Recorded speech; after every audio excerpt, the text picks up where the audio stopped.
My senior year of high school, I took AP Environmental Science, which was a huge blow-off class.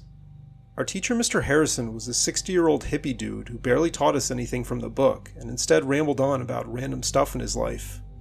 Another interesting thing about this class is that we take these impromptu field trips, mostly to parks, and he wouldn't even send out permission slips most of the time.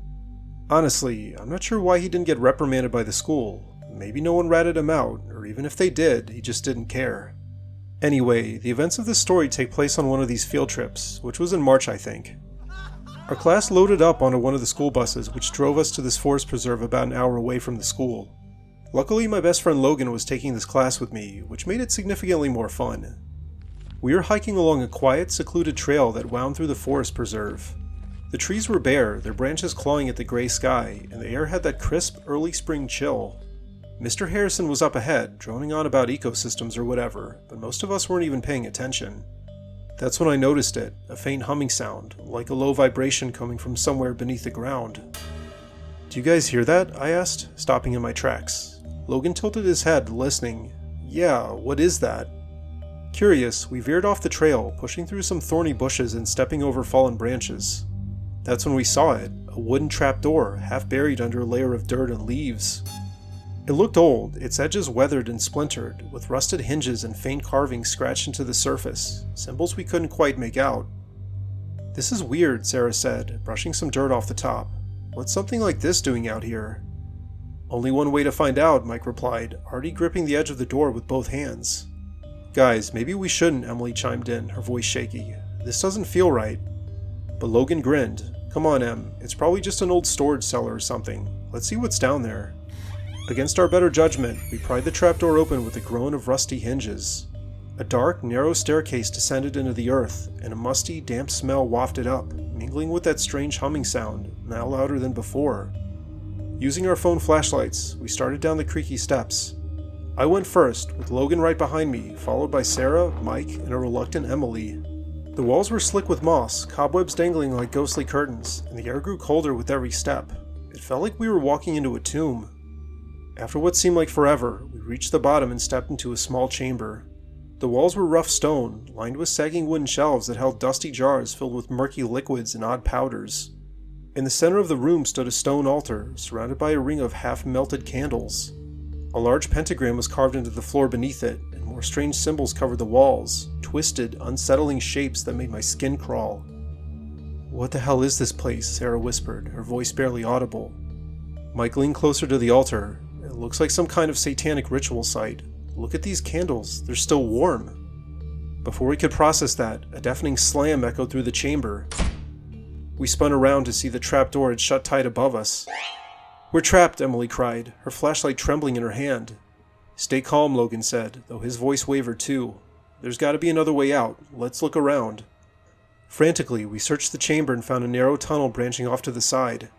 With no other options, we squeezed into it, our phone lights casting jittery beams ahead. As we moved deeper, faint whispers seemed to echo around us, and the sound of distant footsteps made my heart pound. The air felt thick and oppressive, like it was pressing down on us. The tunnel eventually opened into a larger cavern, and that's when we saw it, a sign that froze us in place. A dozen figures in dark, hooded robes stood in a circle, their low, guttural chanting filling the space.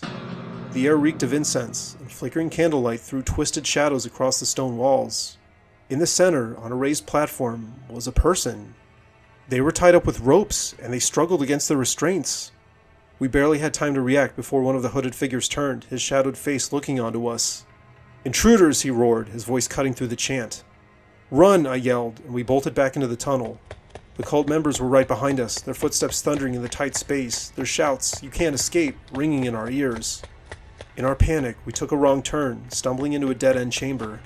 My heart sank, but Logan spotted a small opening in the wall. "This way," he hissed, shoving us toward it. We squeezed through, one by one, and found a rickety ladder leading up. We scrambled up it as fast as we could, the wood groaning under our weight. At the top, we pushed open a hatch and tumbled out into the forest, the cold air hitting us like a slap. We were back above ground, not far from the trail. Gasping and shaking, we sprinted to the bus and spilled the whole story to Mr. Harrison. He stared at us, one eyebrow raised. "A trapdoor? A cult? You kids sure you didn't just wander off and make this up?" "It was real," Sarah insisted, her voice cracking. "We all saw it." Mr. Harrison sighed. Fine, let's go check it out. We led him back to the spot, our nerves still raw, but when we got there, the trapdoor was gone. No hinges, no carvings, just smooth, undisturbed ground covered in leaves and dirt, like it had never existed. See, there's nothing here, Mr. Harrison said, shaking his head.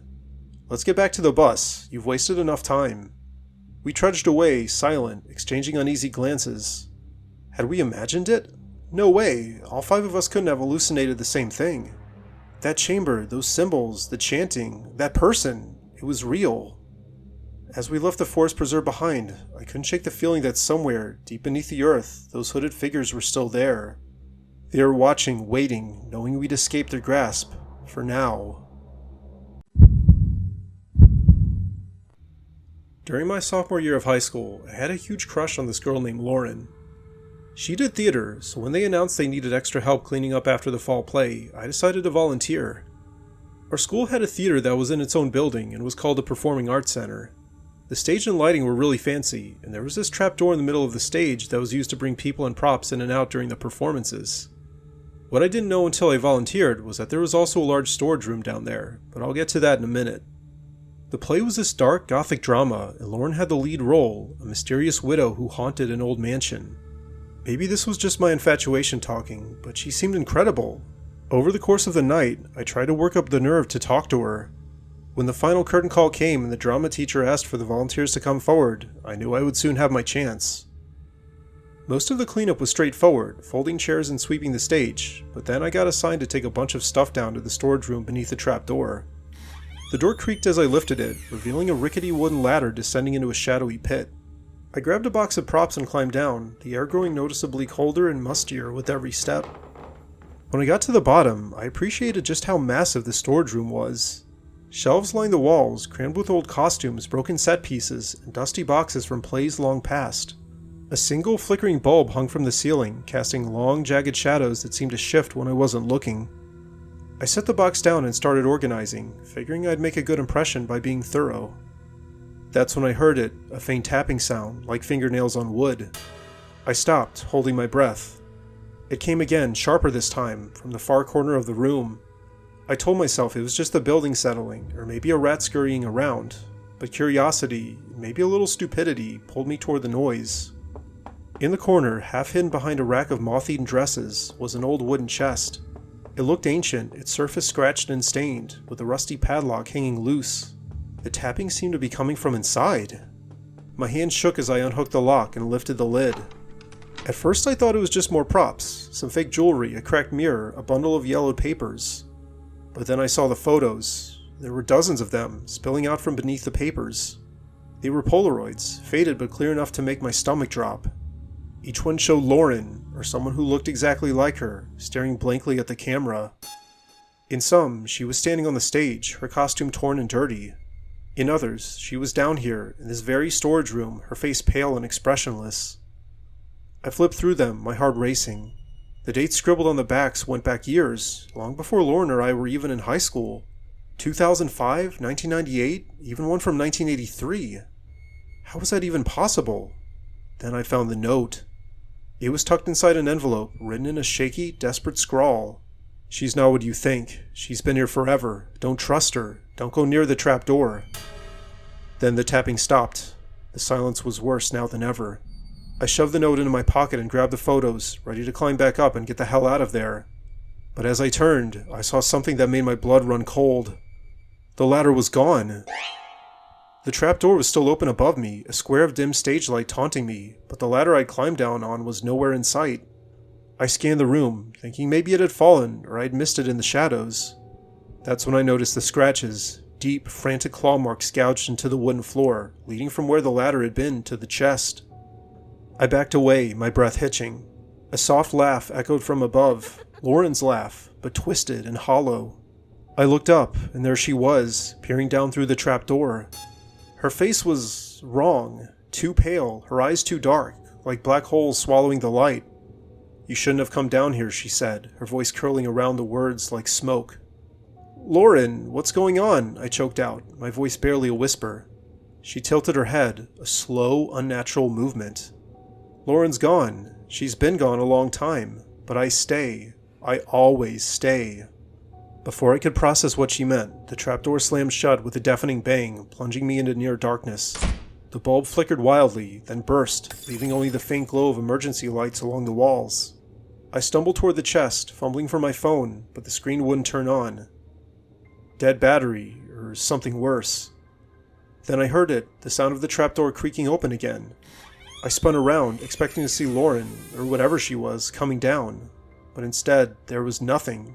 Just the open hatch and silence. I didn't care. I didn't wait to find out what was happening. I dragged a crate over, climbed on it, and hoisted myself up through the trapdoor, scraping my arms on the rough edges. The stage was empty and the theater was silent, except for the hum of the lights. I ran for the exit, not stopping until I was outside, gasping in the cold night air. The next day, I didn't go to school. I couldn't face it, but I heard from a friend that Lauren hadn't shown up either. In fact, no one had seen her since the play ended. The drama teacher said she left early, but her parents reported her missing that night. A week later, they found her backpack in the storage room, right next to that chest. The photos in the note were apparently gone, like they never existed. The police chalked it up to a runaway case, but I knew better. Whatever I saw down there wasn't Lauren, at least not the real one. Something had taken her place, something tied to that trapdoor, waiting for the next volunteer stupid enough to climb down. I never went back to the Performing Arts Center. I also avoided Lauren's friends and tried to forget everything that happened. But sometimes, late at night, I hear that tapping sound again, faint and persistent, like it's calling me back. This happened to me when I was 5 or 6. For the longest time I thought it was a fever dream. For context, my family would visit my grandparents every summer and usually stay at their house for several days at a time. Their house was huge and in the country, so my sister Emily and I loved to run around and explore. I remember the house seemed very old and somewhat cluttered, maybe like what you'd see in an I Spy book, and when we couldn't go outside because of the rain, Emily and I would explore and play hide and seek in the rooms. It was one of those dreary afternoons, the kind where the rain tapped endlessly against the windows, and the sky was a dull gray that made everything feel heavy. Emily and I had been cooped up inside all day, so we decided to play hide and seek to pass the time. She was the seeker, counting down from 50 in the kitchen, while I darted through the house looking for the perfect spot. The creaky wooden floors and the maze of furniture gave me plenty of options, but I wanted something better, somewhere she'd never find me. I ended up in the back of the house, in a room my grandparents rarely used. It was a small, cramped space they called the storage room, packed with towering stacks of yellow newspapers, broken lamps, and trunks that looked like they hadn't been opened in decades. The air smelled stale, like old paper and damp wood, and the single light bulb hanging from the ceiling flickered weakly when I flipped the switch. As I scanned the room for a hiding place, my eyes landed on something odd, a small, square outline in the floor near the back wall, partially hidden under a tattered throw rug. I pushed the rug aside with my foot, revealing a trap door. It was made of weathered oak, its edges worn smooth from years of use, and it had a simple brass latch instead of a handle. My heart gave a little jump, not out of fear, but excitement. I'd read stories about secret rooms and hidden treasures, and this felt like my chance to find something amazing. I glanced over my shoulder to make sure Emily wasn't close, then knelt down and unhooked the latch. The trapdoor lifted with a groan, revealing a square of pitch-black darkness beneath. A gust of cold air rushed up, brushing against my face and carrying a faint, sour smell, like vinegar mixed with something rotten. I didn't have a flashlight, but the dim light from the bulb overhead spilled just far enough to show a set of narrow, rickety stairs descending into the gloom. I hesitated, listening to Emily's muffled counting in the distance, 22, 21, and then I made up my mind. I had to see what was down there. I stepped onto the first stair, gripping the edge of the trapdoor frame for balance. The wood sagged under my sneakers, creaking loudly, and I winced, hoping Emily wouldn't hear. The stairs went down about 10 steps, ending in a small concrete-floored space. It was too dark to see much, but I could make out shapes along the walls, shelves maybe, or boxes stacked unevenly. The air was thick and chilly, and that sour smell was stronger now, stinging my nose. I took a few cautious steps forward, my hands outstretched, when my foot brushed against something soft on the floor. I bent down and felt it with my fingers, cloth, rough and dusty, like an old blanket. I picked it up, and as my eyes adjusted, I realized it wasn't a blanket at all. It was a child's dress, small enough to fit someone my size, covered in dark, splotchy stains. A shiver ran through me, and I dropped the dress, wiping my hands on my shorts. That's when I heard it, a faint tapping sound, like fingernails against glass, coming from the side of the room. I squinted into the darkness, my pulse racing, and saw a glint of light reflecting off of something. I stepped closer, my sneakers scuffing the concrete, and the glint became clearer. It was a row of glass jars lined up on a low shelf, each one filled with a cloudy liquid. The tapping was louder now, insistent, and I leaned in, my breath fogging in the cold air. Then, inside one of the jars, something moved. It was small and pale, bobbing in the liquid, and at first I thought it was a fish or a frog, like the stuff we'd seen in science class. But then it turned and I saw it, a tiny, shriveled hand pressing against the glass from the inside. The fingers flexed slowly, tapping the jar, and I stumbled back, a scream catching in my throat. My elbow hit the shelf, and another jar wobbled, then crashed to the floor with a sickening shatter. The smell hit me instantly, sharp and putrid, like rotting meat, and I saw what had been inside, a clump of wet, grayish flesh twitching faintly on the concrete. I turned and ran, scrambling up the stairs so fast I tripped and scraped my knee. The trapdoor banged shut behind me as I threw it closed, and I shoved the rug back over it, my hand shaking. Emily's voice called out from somewhere downstairs, "Ready or not, here I come," but I couldn't answer. I just sat there, panting, staring at the rug like it might burst open again. When I finally told Emily what happened, she didn't believe me. We went back to the storage room together, but the trapdoor was gone, just a solid wooden floor where it had been. She teased me about it for the rest of the day, saying I'd imagined the whole thing. I tried to laugh it off, but I couldn't shake the image of that hand in the jar, or the way the dress felt in my hands. Later that night, I woke up to a sound, soft, rhythmic tapping, coming from somewhere in the house. I lay still, holding my breath, and realized it was coming from the floor beneath my bed, right where the storage room would be downstairs. Needless to say, I didn't sleep after that. The next morning, I asked my grandparents about the trapdoor. My grandma frowned and said the house didn't have anything like that, just a crawl space for plumbing that was sealed up years ago. My grandpa chuckled and patted my head, telling me I had a wild imagination. But I saw the way his smile faltered, just for a second, and I wondered. We never found the trapdoor again that summer, and I stopped looking for it. But every time we visited after that, I couldn't help catch the faint sour smell in the air, or hear a quiet tap-tap-tap late at night. And sometimes, when I walked past the storage room, I'd swear the rug was shifted just a little, like something had pushed it from below.